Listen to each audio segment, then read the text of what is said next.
বাবা সাহেব আম্বেদকর এডুকেশন ইউনিভার্সিটির আন্ডারে যে বিএড কলেজগুলি আছে, ফরম্যাট অনুযায়ী আজকে আপনাদের বিএড কোর্স নিয়ে আলোচনা করছি। তার আগে বলি, আমার বিএডের semester 1, semester 2, semester 3, semester 4 practicum বই আছে। সেই প্র্যাকটিকাম বইগুলি আপনারা অবশ্যই কলেজটির থেকে পেয়ে যাবেন। তার সঙ্গে বলি, আপনারা অনেকেই ভিডিওর পিডিএফ নিতে চান, তাদের ক্ষেত্রে বলি, এই ভিডিওটির পিডিএফ ফাইল ডেসক্রিপশান বক্সে দেওয়া রয়েছে। পিডিএফ ফাইলটির পাসওয়ার্ড ভিডিওর মধ্যে রয়েছে, আপনারা ভিডিওটি দেখুন। আজকে বিএডের একটি লার্নিং ডিজাইন নিয়ে আলোচনা করছি। বিষয় হচ্ছে ইতিহাস। ফরম্যাট অনুযায়ী বাঁদিকে থাকছে বিদ্যালয়ের নাম, শ্রেণী ষষ্ঠ, সময় হচ্ছে 40 মিনিট, তারিখ, শিক্ষক বা শিক্ষিকার নাম। ডান দিকে থাকছে বিষয় ইতিহাস, একক হচ্ছে সাম্রাজ্য বিস্তার ও শাসন। এখানে উপেক্ষক হিসেবে থাকছে মৌর্য শাসনের দোষ দিক, যেটাকে বলছে কুষাণ।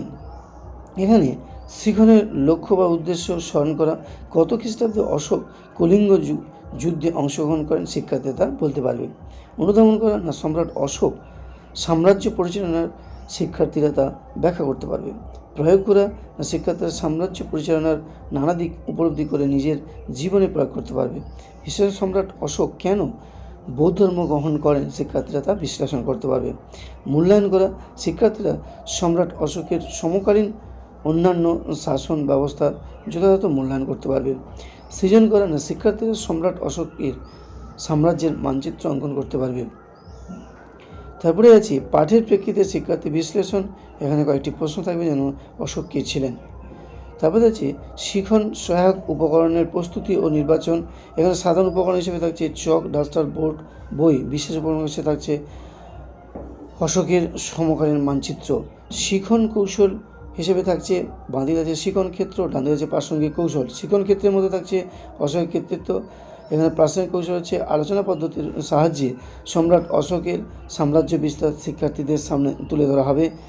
অশোকের ধর্ম, না আলোচনা প্রশ্নোত্তরের মাধ্যমে অশোকের ধর্মের গুণাবলী ধরতে হবে। তারপরে অশোকের শাসন, আলোচনা ও মানচিত্রের সাহায্যে বিষয়টি শিক্ষার্থীদের সামনে তুলে ধরতে হবে। তারপরে আছে মূল্যায়নের নকশা কী আছে, না কাজের পাতা। এখানে মূল্যায়নের নকশাতে কয়েকটি প্রশ্ন থাকবে, যেমন অশোক কোন উপাধি গ্রহণ করেছিলেন। তারপরে একবারে শেষে থাকছে দুর্বলতা নির্ণয়। যদি শিক্ষার্থীদের দেখা যায় যে তারা পিছিয়ে আছে বা তারা অনেকটা বুঝতে অসুবিধা হয়েছে, তাহলে দুর্বলতা নির্ণয় হিসেবে তাদের পাঠটা আবার তাদের পুনরায় বোঝাতে হবে। আজকে লার্নিং এখানেই শেষ করলাম।